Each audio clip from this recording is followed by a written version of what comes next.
Sej vsi, podcast za starše. Otrok v resnici ne bi bil lastnik telefona čim dlje, če se da do odrasle dobe.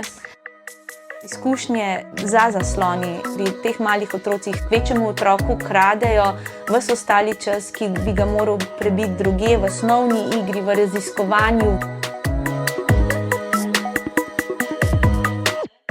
Dragi starši, pozdravljeni in dobrodošli v podcastu Sej vsi. V zadnjih letih in desetletjih vse več časa preživimo pred takimi in drugačnimi zasloni.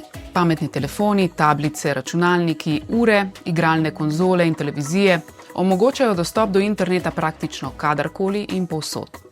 Kako vse to vpliva na nas in predvsem kako izpostavljeno zaslonom vpliva na otroke, pri katerih možgani še rastejo in se razvijajo? O tem bova danes govorili s pediatrinjo Anjo Ratšelj, ki je sodelovala pri pripravi smernic za uporabo zaslonov pri otrocih in mladostnikih. Pozdravljena. Živjo. Ker se poznava, se bova tikali, a ne? Ja, seveda. Najprej me zanima, koliko časa ti preživiš pred takimi ali drugačnimi zasloni? Jaz priznam, da svojega časa časa za zaslonom ne beležim, ne spremljam. Ne pogledam si, koliko časa sem bila nek dan za zasloni. Se pa bolj skušamo zaveščati pri tem, da odvisno v katerem trenutku sem, kaj počnem. Naprimer, če sem med tednom v nekem delovnem ritmu, se zavem ogromno trenutkov, ko moji možgani res so zelo šibajo na polno in potem čutim, kako me vleče vsak prost moment za zaslon, da bi parjela telefon, pogledala nekaj in se skušam res zavedati teh vzgibov, koliko je to pogosto. Po drugi strani se z veseljem ugotavljam, da ko je vikend, ko gremo na dopust, uspem odklopiti, se pravi pustiti zaslon in res ne želim sploh videti telefona v radiju 2 metrov. Se mi zdi, da so te stvari zelo pomembne. Mogoče bolj, kot da odrasli beležimo nek čas za zasloni, ker je tako čisto odvisno od tega, kaj počnemo. Ampak da se zavedamo teh vzgibov, kako močno nas zasloni vabijo v uporabo. Tudi če odpremo zaslon, vidimo, označbe, koliko imamo neprebranih sporočil na tem ali onem v neki aplikaciji in koliko nas to vabi, da zdaj tisto odpremo in kako hitro se naša pozornost razprši in gremo gledati čist nekaj drugega, kar je bil prvoten namen. Te stvari so mi zelo zanimive in se mi zdi, je zelo pomembno, da jih ozaveščamo odrasli, ker takrat razumemo, kaj se dejansko dogaja in razumemo v končni fazi, kak gromozanski izziv imamo zasloni mi. Kaj šele otroci. Tako. Se zelo strinjam, to je res izjemno pomembno, da se sami zavemo, da imamo tisti trenutek, ko ugotovimo, spet me vleče, spet imam neko željo, Jaz res velikokrat govorim o uporabi zaslonov pri otrocih, ampak res vedno v to vabim starše, k temu raziskovanju. Ker šele, ko bomo mi odrasli, se res spustili v to raziskovanje tega, kaj se s temi našimi vzgibi dogaja, takrat bomo šele lahko sploh razumeli, kaj se z otrokom dogaja in če bomo razumeli, kaj je tukaj zadaj, potem kakšni so vzgibi, če jih bomo čutili, potem se bomo znali pravilno odzvati in zastaviti neko pametno strategijo za naprej na dolgi rok, ki bo delovala in otroka zaščitila pred vsemi temi neželenimi učinki pretirane uporabe zaslonov. In otroku tudi konec koncev lahko pojasnimo, te vzgibe, kako delujejo, kako pri nas delujejo in tudi otroci to razumejo. Se pravi, vsaj do 2. leta starosti otrok naj ne bi bil izpostavljen zaslonom. Torej nobenih risank, animacij, posnetkov na YouTubeu. Zakaj je to pomembno? Otrokovi možgani, otrok kot celo bitje se takrat res intenzivno razvija. Saj se tudi potem, ampak v tistem obdobju se res intenzivno razvija predvsem preko telesa in takrat otrok tega dejansko ne potrebuje za svoj razvoj. In kvečjemu so tudi raziskave dokazale, da je to škodljivo. Naprimer pri otrocih, ki so veliko uporabljali zaslone do 2. leta, so ugotovili strukturne spremembe v možganih, prav posebej na področju govorno-jezikovnega razvoja. Potem so zdaj raziskave, kjer so ugotavljali stik z otroki, se pravi interakcijo pri teh malih otrocih in so ugotovili, da samo 1 minuta časa za zaslonom otroku ukrade 5-6 minut tega stika, interakcije z živo osebo, kar je pa sploh ne morem poudariti, koliko je to pomembno za njegov razvoj, ne, celotnega razumevanja sveta, govora, razumevanja vsega, ne, in tukaj izkušnje za zasloni pri teh malih otrocih niso nikakor koristne, kvečjemu otroku kradejo ves ostali čas, ki bi ga moral prebiti druge, v snovni igri, v raziskovanju, v poizkušanju. Veste, te majhni otroci primajo stvari, jih dajo v usta, tolčejo z njimi, raziskujejo okolje intenzivno s celim telesom in ves čas se referirajo z nami v okolici, z odraslimi, z neko osebo, iščejo smernice, kaj se dogaja tako preko teh naših odzivov, preko branja našega obraza, preko naših teh pristnih človeških interakcij. In to je res tisto ključno, ki otrok potrebuje za to zdravo bazo, da se zgradi. Ja, mene kar malo zaboli srce, ne, ko slišim take stvari in hkrati vem, da se v trgovinah prodajajo vozički, ne vem, stolčki, razne pač naprave za dojenčke z držali za telefone. Ja. V bistvu res starši moramo biti tisti, ki tukaj potegnemo mejo, ne. Mislim, stvari se pač prodajajo, ne. Mi starši bi za sploh dojenčke, najmanjše otroke naredili vse na svetu in zelo hitro mi pademo v past, ko nam nekdo nekaj pokaže, to je pa zdaj dobro za vašega otroka. Vse bi kupili, če bi imeli, ne, možnost. In tukaj so pač te pasti, ne, da v zadju ni motiv podpreti zdrav razvoj otroka, ampak pač neki izdelek prodati in zaslužiti. Pač v taki družbi živimo. Na škodo otrok, v bistvu. Na škodo otrok, absolutno. Kaj pa učenje in branje prek zaslonov, je to koristno za otroka potem v kasnejših letih? Ja, zdaj konkretno za otroke,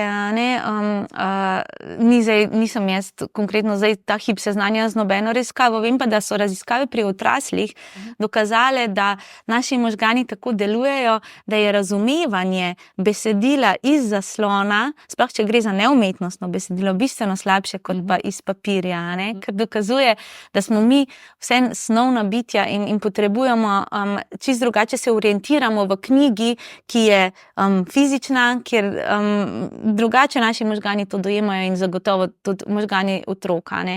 In tudi nenazadnje trend, kako se dogajajo stvari druge po svetu, Evropi, ko so otroci intenzivno uporabljali že samo zaslone, tudi kot šolske pripomočke so ovrgli tiskana gradiva, se zdaj nazaj vračajo. Pač vse kaže k temu, da zagotovo ne prinaša to koristi v primerjavi z klasičnimi tiskanimi gradivi. Seveda, tukaj govorimo o učenju nekega teksta, v nekem tekstovnem gibanju, ker tudi to je zelo, se pravi, sposobnost branja in pa sposobnost razumevanja prebranega je v bistvu zelo zahtevna veščina za možgane. Takrat se v naših možganih veliko procesov dogaja, in ni kar samo po sebi umevna. In seveda, absolutno v sklopu širše učne izkušnje so neke medijske vsebine danes nepogrešljive, in je pomembno, da so vključene tudi v samo predelavo neke tematike, ampak ne pa kot, da bi bili zasloni kot primarni učni pripomoček.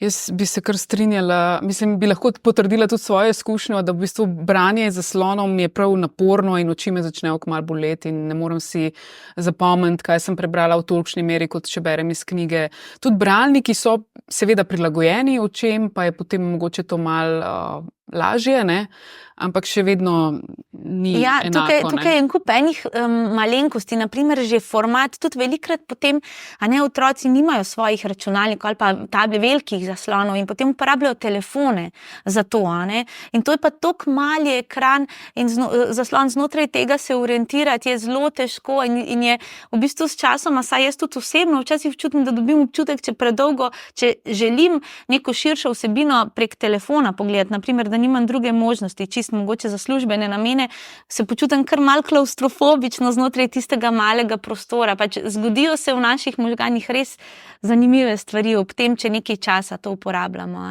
In pa še ena stvar, ki ni zanemarljiva, če dokazali so, da odrasli ljudje, tudi ki delajo za zasloni, upravljajo neko svoje delo, pretežno za zasloni, tam nikoli ni samo tista vsebina, s katero se ukvarjamo, ampak je še en kup teh ostalih, rečemo teh push notifications, se pravi vsiljenih sporočil, in so dokazali, da to tako razprši našo pozornost, da je učinkovitost, naša prav kognitivna zmožnost se zmanjša. V končni fazi, če so merili teste IQ teste, so bili bistveno nižji, če so imeli odrasli vključene vse ta opozorila in da so sproti, potem jih je to begalo, kot pa če so imeli vse izključene, so se lahko ukvarjali zgolj za tisto vsebino.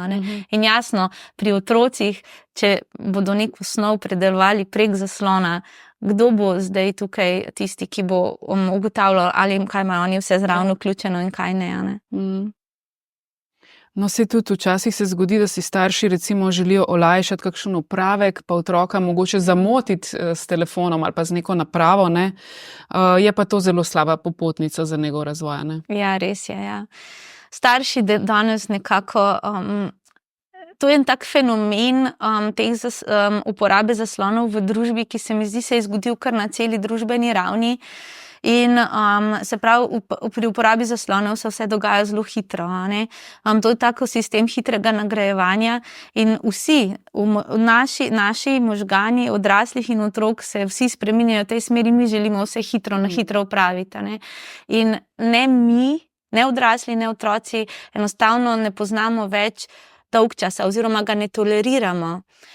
Tudi kot družba, ne vem, zdaj mi je na pamet prišel en dogodek iz prejšnjega tedna, ko smo bili z družino na enem izletu in sem se prvič zavedla, kako je družba postala netolerantna do otroškega igre in vrveža. Do tega, da so otroci, naprimer, če so na neki gori, smo opazovali nek sončni zahod in starši so ob tem želeli mir in da so dobili ta mir, so vsi otroci, ki so bili okoli njih, ki smo se mimo sprehajali, so bili za zasloni. In moteče je bilo, ker so moji otroci bili pa razposajeni, pa so skakali za njihovimi hrbti in so se pač igrali, bili so samo otroci. In prvič zavedla sem se, kako je družba sama postala v bistvu podzavestno netolerantno do tega otroškega vrveža.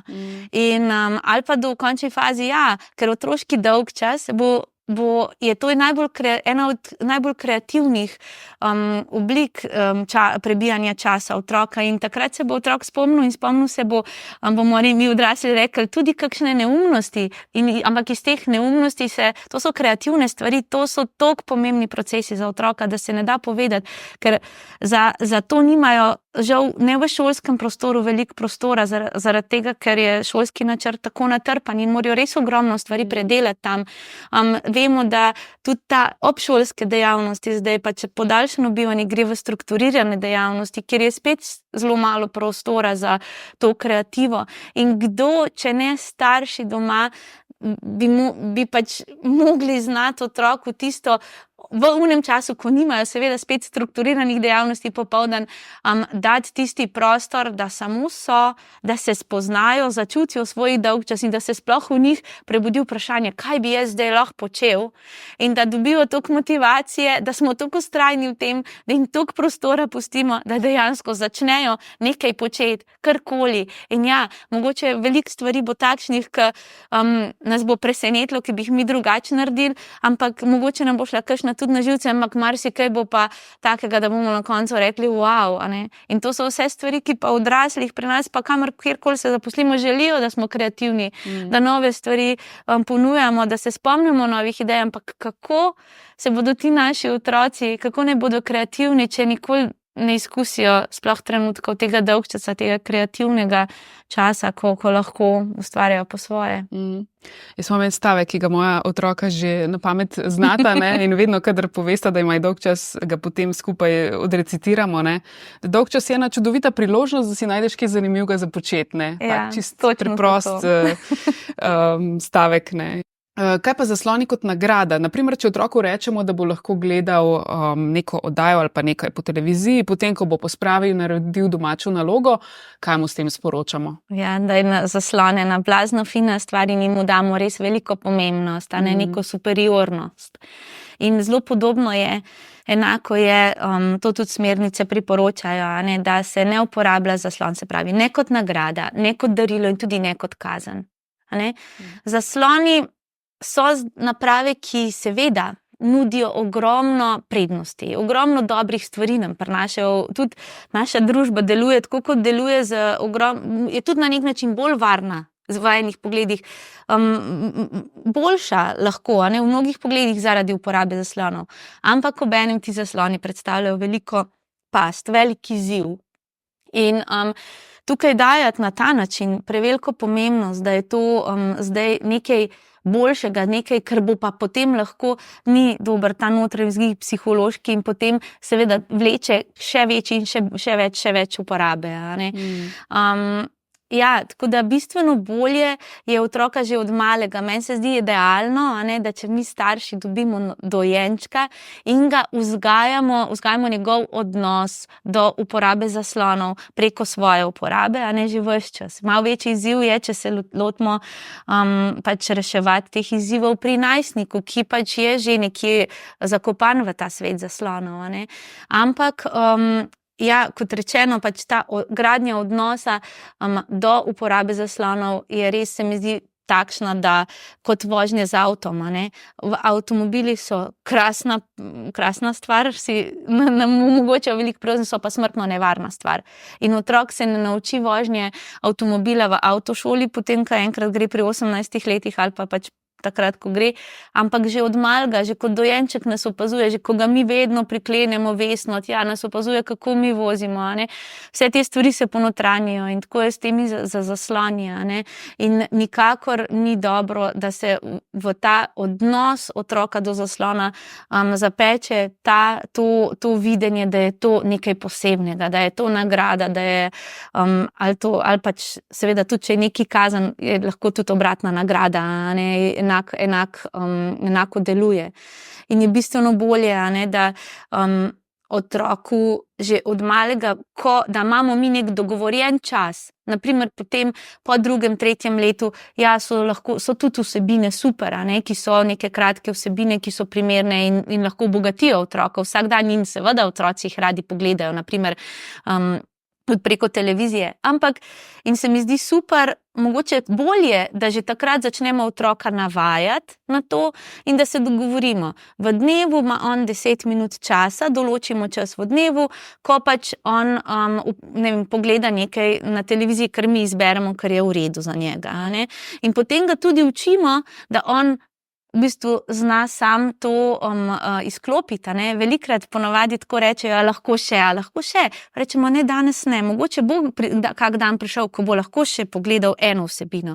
Ampak, da se nauči on ta vzgib, ko ga vleče v še, kontrolirati, ugasniti, in to je, se mi zdi, zelo pomemben del. Bistveno boljši, pa da bi čist otroke izločili, da sploh ne smejo uporabljati v tem predšolskem obdobju, potem do, govorim, 4-5 letniki, a ne, zaslonov, ker potem bodo pa naenkrat vrženi v to in ne bodo vedeli, kaj s tem početi. Dajmo razmišljati o tem, kako jih naučiti varne uporabe, a ne, kako že jih učiti prepoznavati lastne vzgibe, kaj se dogaja, jaz bi to še, to mene ful vleče, in da se naučijo ta vzgib umiriti in ustaviti in ugasniti.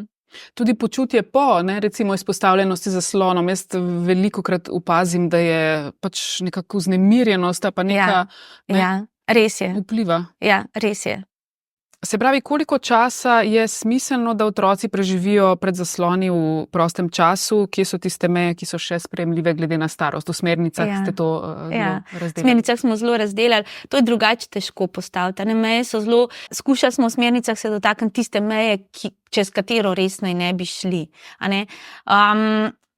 Zdaj, kar so raziskave dokazale, da so bili najsrečnejši otroci, najstniki tisti, ki so bili nadpovprečni v živi interakciji in podpovprečni v času uporabe zaslonov. In seveda tukaj je tudi seveda odvisno, koliko časa otrok prebije za zasloni, za kakšnimi vsebinami in kaj dela ves ostali čas. Ker če je ostali čas dobro uravnotežen z drugimi vsebinami, bo tudi to bistveno manj škodljivo na njega vplivalo, ta čas za zasloni. Drugače pa ja, okvirno tako smo rekli, do 2. leta nič. Od 2. do 5. leta do največ se pravi celo predšolsko obdobje, do največ 1 uro na dan, seveda pa to ne pomeni, da 3-letnik potem začne 1 uro povprečno na dan nekaj gledati, ampak se to stopnjuje starostjo, 15 minut, 20, 30, in potem tako do res ne več kot 1 uro in to ne bodo vsebine, ki so izbrane strani staršev, in res, če po možnosti, da jih skupaj pogledamo in tudi potem kaj predebatiramo, in enako ne več kot 1 uro na dan povprečno, v prostem času. Prva triada otrok v osnovni šoli, druga triada 1,5 ure, potem pa naprej vsi ostali in mi odrasli ne več kot 2 uri na dan. In zanimivo je, gledati, kakšne so tudi pri nas zdaj že raziskave, ti časi so ogromni, bistveno večji, in težko je doseči to omejitev v resnici, Tako da to je nekaj, o čemer moramo govoriti in stremeti k temu, je res velik izziv. Ja. Kako sploh starši lahko postavijo in vzdržujejo te meje, če ne začnejo čisto od začetka pri dojenčku, je to potem težje. Ja. Ampak kljub vsemu nekako se da. Ja. Pač to je zdaj moje osebno videnje vsega, kar se skozi vsa ta leta ukvarjam, tudi pač, kar imam osebnih izkušenj. Sem si izoblikovala nekako mnenje, da že na splošno vzgoji z nekimi golimi prepovedmi, z nekim vzpostavljanjem gole avtoritete ne gre. To je pač delovanje na kratek rok, ki se potem ponavadi vrne v bistveno večjem valu. Dobimo vse nazaj za hrbet. Tako da, tako kot pri ostalih, predvsem v obdobju najstništva. Pač glavno je bistvo vsega vzgoje otroka, ne samo zdaj v kontekstu zaslonov, je to, da mi z otrokom uspemo ohranjati in graditi pristen stik, ne glede na njegovo starost. Čeprav čisto vsak otrok potrebuje res pristen stik s starši, pa se bo drugače kazal seveda v najstništvu kot pa pri majhnem otroku. In uporaba zaslonov je danes tista stvar, ki nam najbolj krade ta stik. In če bomo mi pristen stik gradili, to pomeni, da bomo tudi mi mogli biti zelo pristni v tem in tudi pač glede uporabe zaslonov vsi skupaj, delovati, tako kot sem že malo na začetku omenila, da bomo v bistvu vsi skupaj priznali, to je naš skupni družinski izziv. Tudi jaz imam, da starš otroku prizna, tudi jaz imam tukaj izziv. To je težko in da vsi se ogromno pogovarjamo o tem. Algoritmi so tako narejeni, da naše možgane pretentajo, da jih vabijo v to. Tukaj se res dogaja čisto osnovni zasvojitveni mehanizem iger na srečo, ko naši možgani iščejo zadetke in za temi aplikacijami stojijo zelo spretni psihologi in vsi, ki točno vejo, in so aplikacije tako prilagojene čisto individualno, da bodo točno vedeli, koliko jaz kot uporabnik, koliko rabim nekih uspešnih zadetkov, da me bo to vleklo v nadaljnjo uporabo. In če to se pogovarjamo z otrokom, oni razumejo, seveda prilagodimo starosti in če bomo črpali iz razumevanja, ne iz gole kontrole, tukaj vidim, da imamo uspeh na dolgi rok. In da tudi, naprimer, pripomočke, kot so ti za nadzor, nek časovni nadzor, varovalni sistemi nadzor, starševski nadzor in tako, da jih vsi razumemo, ali pa če si mi nastavimo nekaj za samo nadzor, da se nam nekaj izklopi, da tudi otroki in mi to razumemo, da to orodje za pomoč, da lažje odložimo zaslon, da razumemo, da vsi te procesi delujejo na podzavestni ravni, da pretentajo naše možgane, to lahko otroku tako verbaliziramo, in potem, da ne pa uporabljamo mi teh pripomočkov kot starševski nadzor, da vzpostavljajo neko svojo avtoriteto, ker to ruši stik. Ampak, da res vsi vsi skupaj razumemo, da je to naš tisti varovalni mehanizem, da nam pomaga, da nas te aplikacije ne pretentajo in da nam pomaga odložiti zaslon. In s tem razumevanjem jaz res vidim, da se da že pri malih otrokih na ta način doseči, da oni ponotranijo to razumevanje. Ne vem, ena zelo zanimiva raziskava, taka mini raziskava, na katero sem naletela, se mi je zdela, v Ameriki je zdaj zelo in ta sodobni računalnik Apple ali pa pač tudi druga, ta video očala, se pravi računalniki, kjer so pač mešanica preko očal virtualne realnosti in resnične realnosti. In konkretno za enega od teh produktov so spraševali od ljudi stare, se pravi, dali so jim v uporabo ta produkt stare od 0 do 100 let. In so potem jim res predvajali vsebine, ki so bile za njihovo starost zelo, zelo privlačne.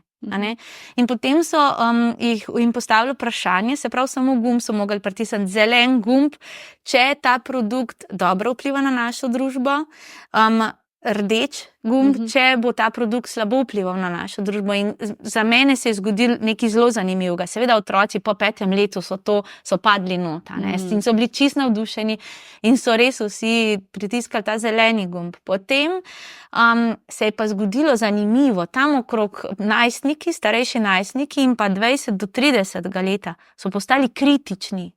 In večina jih je v bistvu označila, da to ni dobro, skrb, da to ni dobro za našo družbo in se je celo izenačilo, ta dva stolpca, so izenačili tiste predhodne, ki so vsi navijali za, ampak potem po 40. letu se je pa trend obrnil in vsi so pa totalno padli not in na koncu je bil rezultat 80% odgovorov, da je to dobro za našo družbo, na primer.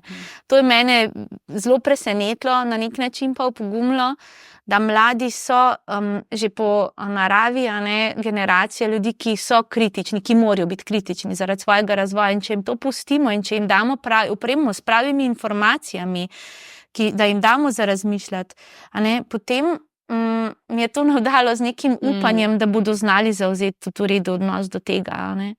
Ampak je pa tukaj veliko, se pravi, dela, veliko odkritosti z njimi, veliko pogovorov, veliko pristopa na ta pravi enakovreden način, ne z principa avtoritete, ti zdaj smeš, ti ne smeš. No, vse na eni strani je ta družinski izziv, če tako rečem, na drugi strani pa v bistvu družbeni. Tako. Tako da me zanima, kakšno je stališče pediatrov v zvezi z prepovedjo telefonov v šolah. To je zdaj v nekaterih državah evropskih že. Aktivnosti v tej smeri potekajo, pri nas smo bolj previdni glede tega. Ja, poznam nekaj lokalnih iniciativ, kjer se pač čisto posamezne šole za to želijo odločiti ali pa se odločajo. In ja, spet je to, kot sem prej omenjala, krasno varovalo, ki nam pomaga odložiti ta zaslon in nam pomaga, da ne pademo tako hitro v to past. Se pravi, če z tega vidika gledamo, je to, se mi zdi, absolutno prava stvar. In na nek način, ja, telefoni v današnji, pač zasloni, pametni telefoni v današnji obliki, to so stvari, ki so res skoraj enakovredne vožnje avtomobila, se ne bi smele samostojno uporabljati do 18 leta. Tudi v tej smeri do odraslosti, tudi v tej smeri gre do razmišljanja druge po svetu. Tako da ja, in jaz si včasih tako, ne gre se sam za samo uporabo itak znotraj šole, to ni prostor, kjer otrok res tam ne potrebuje zaslona.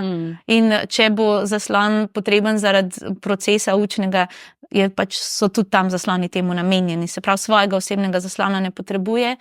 In jaz tudi tako razmišljam, ali dejansko otrok potrebuje, če govorimo o kjerikoli stopnji osnovne šole, telefon nesti s sabo v šolo. Pametni telefon. Ja, lahko ta star telefon pač samo z namenom samo klicanja, pa ne pametne ure, ampak telefon, poudarjam. Zaradi tega, ker pa tudi, če nima te možnosti, še vedno je dovolj točk v šoli, odkoder lahko pokliče, obvesti starše. Ker kaj se zgodi, ko otroci tudi, če šola ne več prepove telefone, pa jih otroci naprimer iz neke škatlice poberejo ob odhodu domov, bodo potem na postaji, ko bodo čakali avtobus, vsi zrli v te telefone, te prizore, vsi še dobro poznamo, a ne, namesto da bi bili v interakciji z drugim. A ne, res na vseh nivojih in v odrasli dobi in v vseh starostnih strukturah blazno primanjkuje medčloveške interakcije, tega stika. In v bistvu mi starši na nek način, te otroke prikrajšamo za ta stik. Mi starši smo tisti, ki se moramo v bistvu odločiti, ne šola. Se lahko razred sprejme odločitev, da ne bo telefona, ampak potem bo starš težko, ali pa da bodo šli na enotedensko šolo v naravi brez telefonov, ampak se mora starš vprašati, kje je zdaj tisti vzgib, zakaj želim, da ima moj otrok telefon, zato da ga bom lahko poklical, pa videl, je moj srček v redu. A ne? Pač, jaz se takih trenutkih spomnim take starega stavka, ki ga je moja babica govorila, če se kaj slabega zgodi, še prehitro zvemo. A ne? In mislim, da so danes otroci zelo iznajdljivi in da če nas bodo potrebovali, nas bodo poklicali tudi iz sosedovega telefona ali pa iz te varne točke, so podučeni, kje so varne točke, odkot naslov dobijo, tako da dajem viziv staršem, da ne razmišljajo o tem, ne, ali otrok v razredu, v šoli, znotraj šolskega prostora lahko uporablja pametni telefon, ampak ali ga sploh potrebuje nesti v šolo. Od doma. Ali ga sploh potrebuje? Tako, ali ga sploh potrebuje. Ja. Kako pa zasloni vplivajo na spanje otrok in mladostnikov? Tudi s tem ste se precej ukvarjali, ne? Ja, spanje otrok in mladostnikov in tudi naše je spet eno tako poglavje, ki se mi zdi, je tako pomembno in ga jemljemo, samo spanje mi jemljemo blazno samo po sebi umevno, zaradi tega, ker ko smo dovolj utrujeni na eni točki, bomo zaspali in mislimo, da je to kar nek proces, ki se avtomatsko odvija, pa ni. Naša družba je kronično neprespana.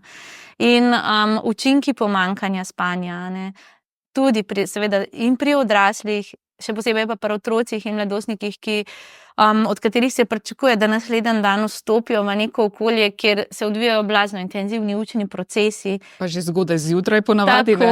Tako, a ne, ki so in to zgodaj zjutraj, sploh pri najstnikih, a ne vemo, čist kontra njihovi notranji biološki uri postavljeno. In je to res nekaj, kar bi mogli ozavestiti, se pravi varovanje spanja. Spanec je nekaj, kar pač res potrebujemo. Če pogledate, koliko časa v dnevu je evolucijsko namenjeno počitku in našemu spancu. In kaj učinki pomanjkanja spanja so itak celo naše telo obsegajo, do pač že samih teh trenutnih motenj koncentracije, storilnosti, se pravi kognicije, naše delovanje, čustvovanja, zmožnosti samoregulacije, potem se posledično tudi regulacije telesa, gibanja, je več nesreč, dokazano tudi, več čist telesnih poškodb se lahko zgodi in pa dokazano je, da to vpliva na delovanje imunskega sistema, na pojavnost avtoimunskih bolezni, naprimer sladkorne bolezni, debelosti. Se pravi, tukaj se res celoten proces na dolgi rok v našem telesu zakotalil v zelo nepravo smer. Že samo pomanjkanje spanja. Zdaj, kako je pa to z zasloni? Zasloni so danes eni glavnih kradljivcev našega spanja. Tudi ta eden izmed vodilnih pri Netflixu je tako zelo pompozno izjavo. Enkrat sem naletela na njo, ko je rekel, da mi imamo tako delo, da tekmujemo s spancem ljudi. Ker seveda, tiskaj kdaj gledal kako Netflix vsebino, konča se točno tako, da ne moramo končati in potem pozno v noč gledamo in tekmujejo. To se mi zdi zelo taka impozantna izjava, ki jo lahko prenesemo na vsi te, to je res narejeno spet tako podzavestno, pretenta naše možgane, da nas vleče v to. Kaj pa zdaj naredijo zasloni? Res tudi raziskave, mimogrede pri mladostnikih so dokazale, da jih 2/3 praktično uporablja zaslone tik pred spanjem pozno v noč.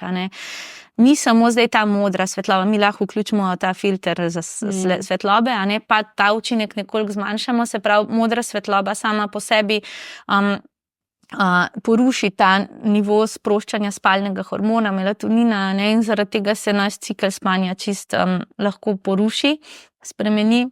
Se pravi, dokazano otroci in odrasli, ki uporaba zaslonov pred spanjem, vpliva na to, da je spanec manj kakovosten, krajši, več je zbujanja, več je nočnih mor in enostavno sploh ne pridemo do tiste najgloblje faze spanca, ko se res telo spočije, možgani spočijemo, da smo lahko naslednji dan, so naše izvršilne funkcije normalne. A ne?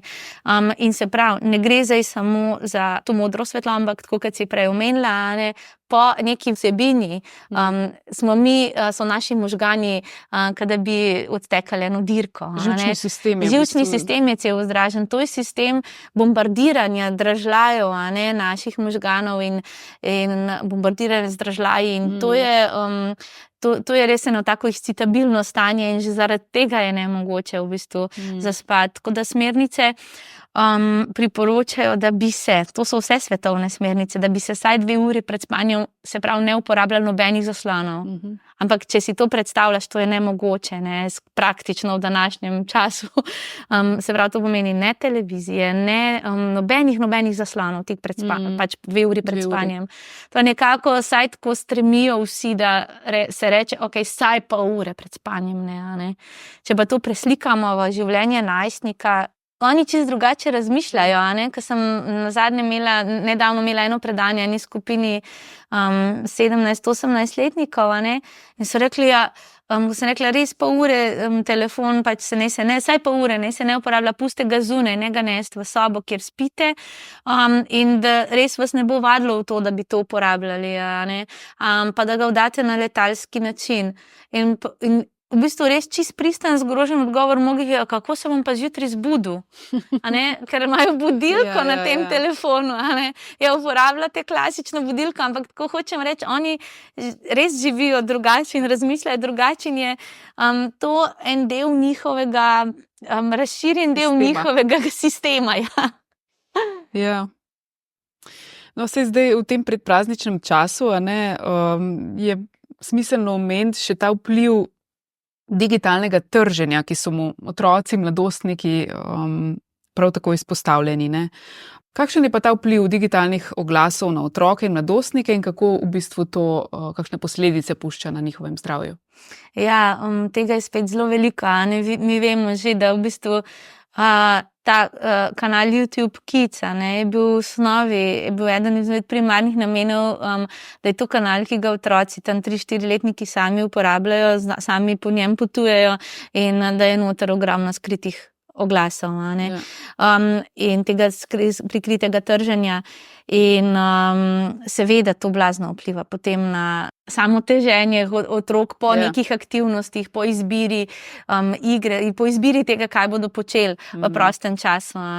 In ja, naša družba je potrošniška in tukaj zadaj so, se pravi, čisto drugi motivi, niso tukaj za razvojem vseh teh aplikacij večinoma motivi, da bi to nekaj koristilo našemu zdravju ali pa zdravju naših otrok, ampak potrošništvo in zapravljanje denarja. In že sami, se mi zdi, da spet na nobeni ravni, ves čas se dotikam vseh nas, najprej začnemo pri odraslih, nihče od nas se v resnici ne zaveda, kako to spletno trženje prikrito deluje, in koliko je teh procesov podzavestnih, oziroma tako bom rekla, tisto, kar mi zavestimo, da nam zdaj tam prodaja, je samo 1% mogoče vsega, s čimer se mi srečamo, pa se nam usede v glavo, v celotni tej paleti, in enako je pri otrocih. Igrače so spet ena taka stvar, ki pač seveda so del otroškega sveta in kdo ne bi zdajle decembrskem času idealen čas, kdo si ne bi zaželel ene najboljše igrače in če bo videl nekje, da obstaja še boljša in boljša.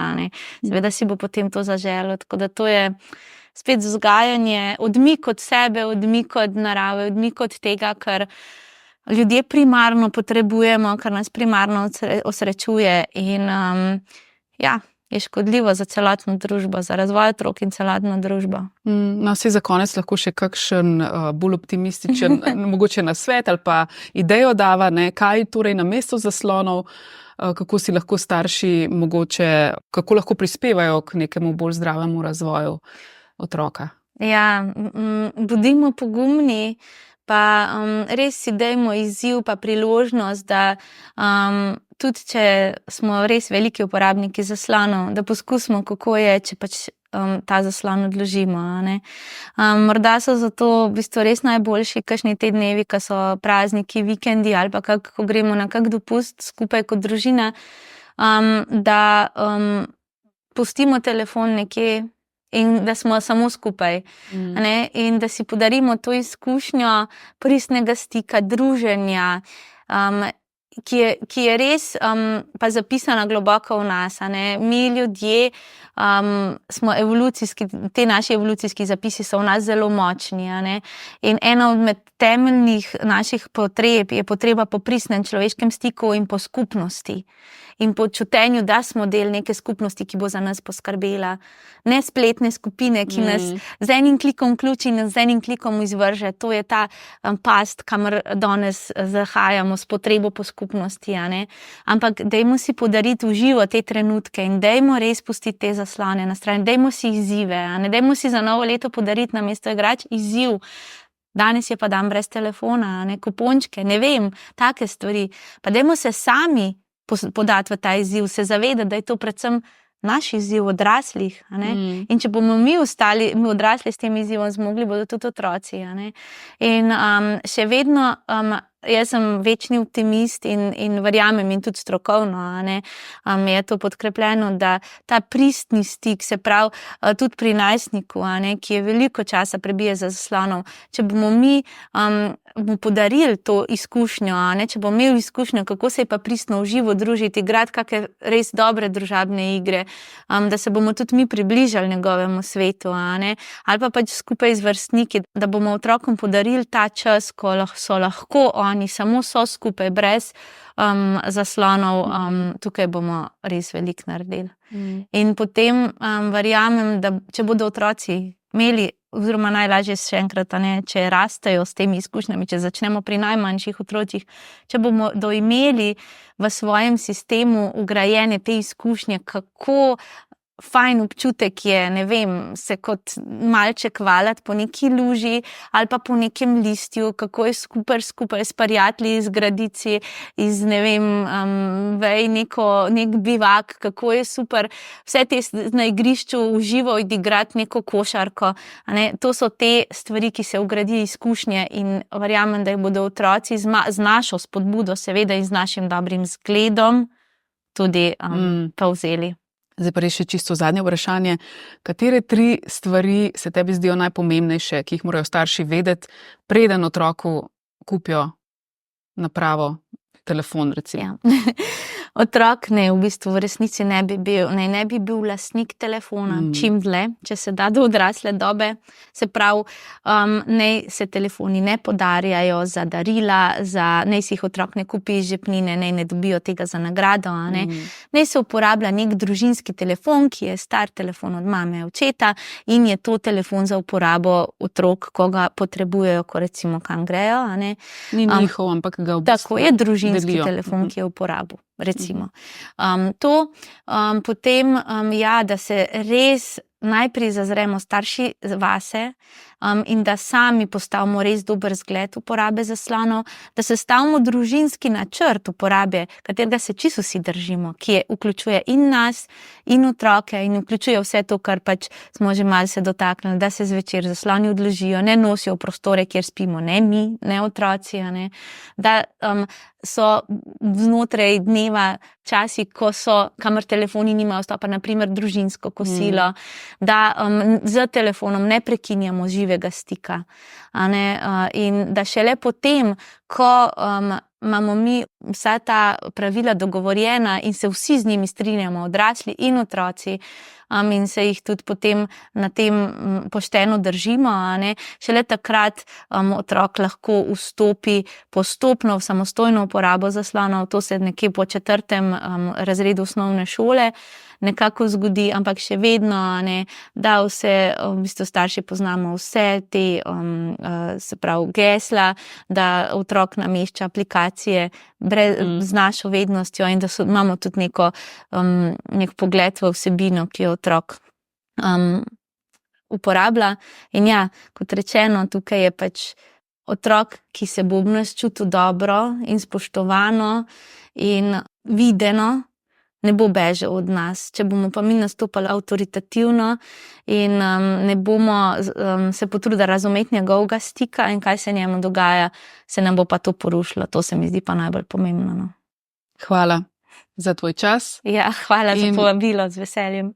Z veseljem in upam, da bodo te besede naletele na čim več pozornih ušes. Hvala.